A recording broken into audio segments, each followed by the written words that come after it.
বাড়িতে এইভাবে একবার মুচমুচে মুখরোচক ফিশ কবিরাজির রেসিপিটা বানিয়ে দেখতে পারেন। প্রথমে এরকমই দুটো মাছের পিস নিয়ে ভালো করে সেদ্ধ করে নিতে হবে। তারপরে কাঁটাগুলোকে বেছে নিতে হবে।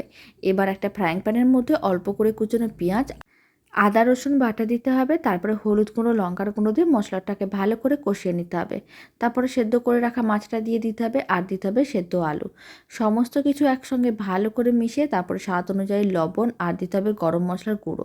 অল্প করে একটু কুচনো ধনেপাতা দিয়ে খুব ভালো করে মিশিয়ে 4-5 মিনিট নাড়াচাড়া করে নিতে হবে। তাহলেই মাছের পুরটা রেডি হয়ে যাবে। এদিকে নিতে হবে ডিম, অল্প একটু লবণ, আর দিতে হবে কর্নফ্লাওয়ার। খুব ভালো করে সমস্ত কিছু মিশিয়ে নিতে হবে। মিশ্রণটা একেবারেই রেডি।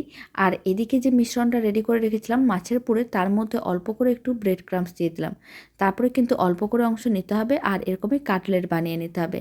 এবার সমস্ত মাছের কাটলেটগুলোকে প্রথমে উল্টে পাল্টে লাল লাল করে ভেজে নিতে হবে। তারপরে তুলে রেখে দিতে হবে।